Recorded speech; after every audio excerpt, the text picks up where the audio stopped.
And yeah, come from, bring your MacConkey plates.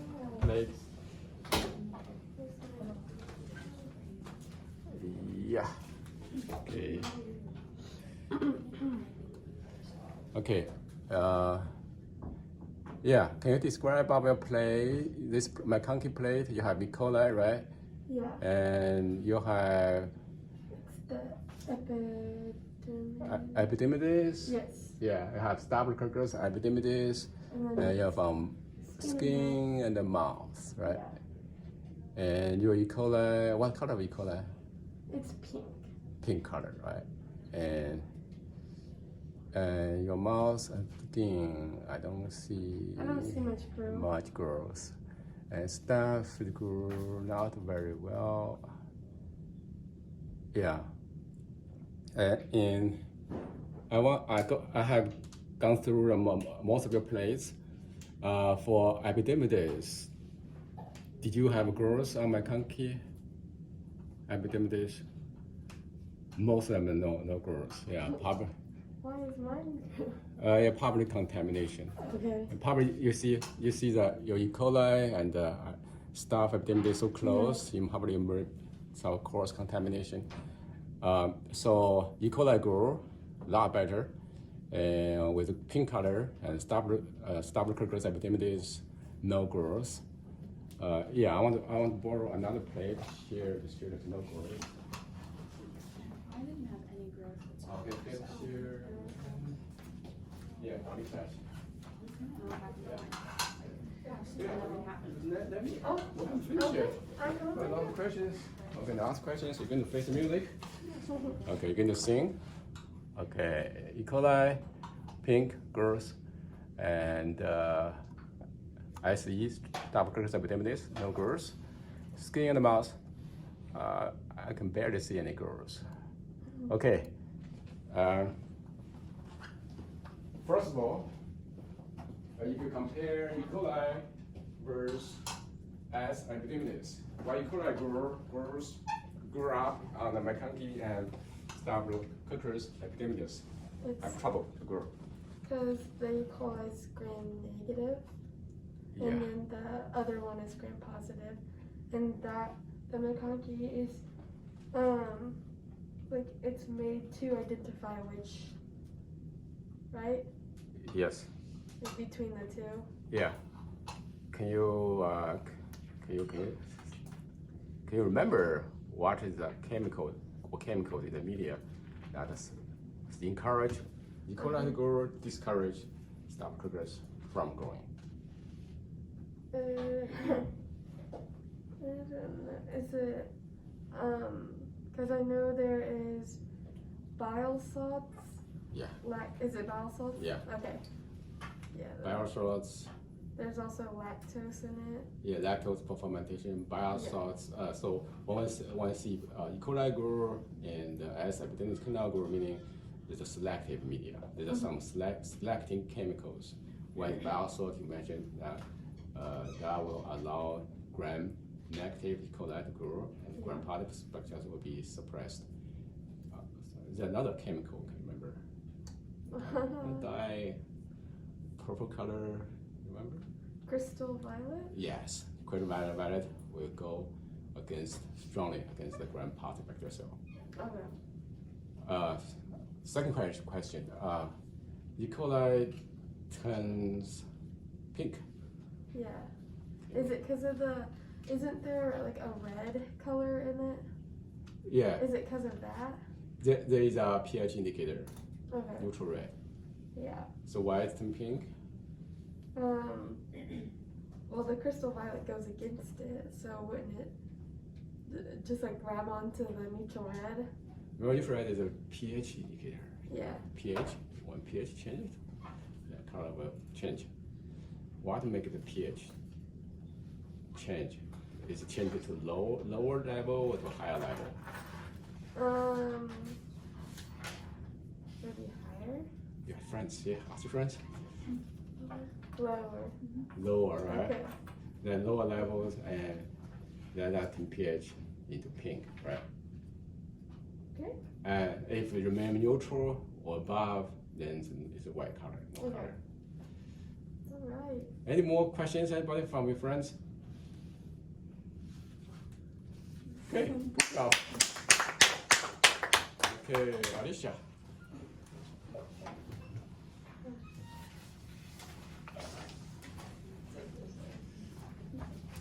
Okay, I'm going to show plates, the front size. Okay, front size. This one, the green, yellow one is Streptococcus pyogenes, right? And this one is Streptococcus epidermidis, this one. And this white one is Streptococcus aureus. Okay, and this is from mouse, right? And if you go flip on this side, this is a blood agar. Whenever you see the clear zone, yeah, can you come close?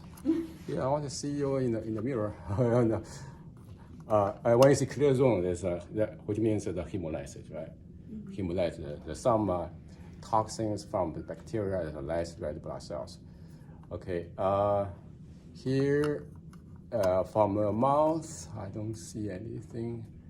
So let's look at the 3 different bacterial species. All are gram positive, right? Let's start from ice warriors. Ice warriors, you see the hemolysis, but it's a clear zone, right? Clear zone. If you go to the light, clear zone, there's no color, which is alpha or beta gamma hemolysis. Which one do you think? Which one is it? Ice warriors, this one. Is it it's not alpha. Ice warrior is not alpha, it must be beta, right? Yeah. Everybody agree? Beta hemolysis have no color, right? And your ice pyogenes showing the green color. That's alpha. It's alpha, right? And your ice epidermidis doesn't show any obvious hemolysis, which is, remember? Is it gamma? Gamma, right? Okay, good job. Okay, about the step. Okay, you step into the media. I don't see any differences, right? Only, this is your step, right? The step over here. Yeah. Okay, the ice epidermidis with step into the media is the hemolysis, which is no color. That is the beta, right? Beta hemolysis under anaerobic condition of ice epidermidis. Okay, pretty good. Okay, and okay, anybody have questions about this? Is there differences between our plates and the pictures on the plate?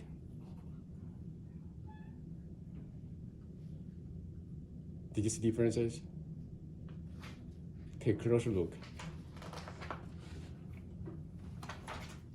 Yeah, okay, go to the plate, okay, turn the book. Yeah, we're not done yet. Oh, okay. I have more questions to ask you. Okay, anybody, can you notice the difference?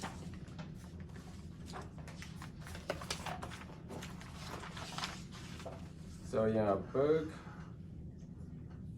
Streptococcus pyogenes is beta, right?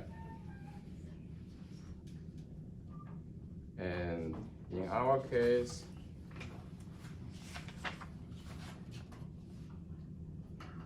our Streptococcus is turned green, which is different from textbook, right? I don't know why. Maybe the different strings published in the textbook and the string we use in the lab.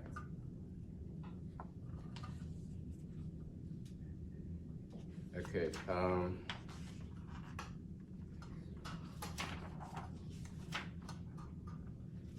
Okay, Alicia, I'm going to ask a few questions, not easy questions.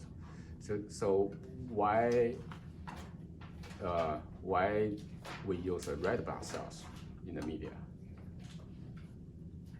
Because they indicate how the hemolysis affects the red blood cells. Yeah, how hemolysis happen, right?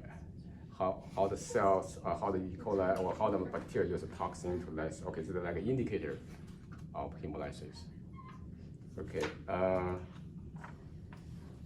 you? I'm going to ask you, actually, from your mouth, the bacteria from mouth. Did you see any hemolysis or mixture of hemolysis, mixed types?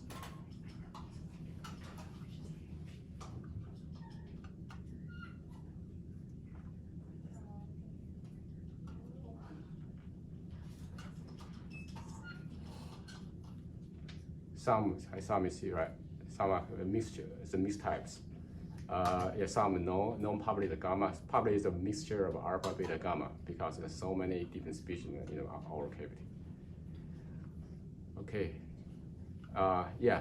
So I found this plate pretty clear. I'll show type of hemolysis with no cross contamination. Okay, let's give a hand to Alicia. Okay, I'm going to ask you a few more questions on your MacConkey, Agar. Did you see any growth from your mouth, a specimen from mouth?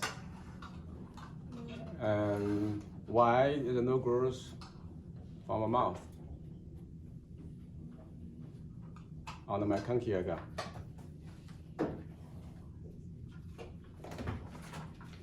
Can you think?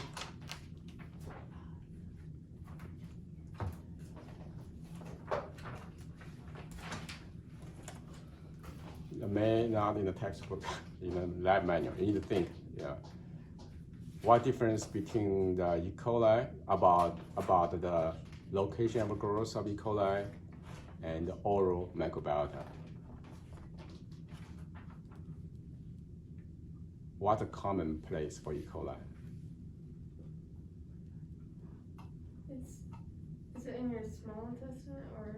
Yeah, mostly large intestine. Large intestine. Okay. Yeah, and it's not in your mouth, right? Yeah. So the different location, and you don't have a bile salt in your mouth. It's so awful when the bile salt go to your mouth. It tastes so bad, bitter, awful, right?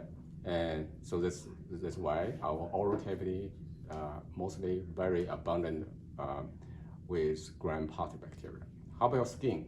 Did you see your skin? Any bacterial cell from the skin? No growth on the MacConkey, right?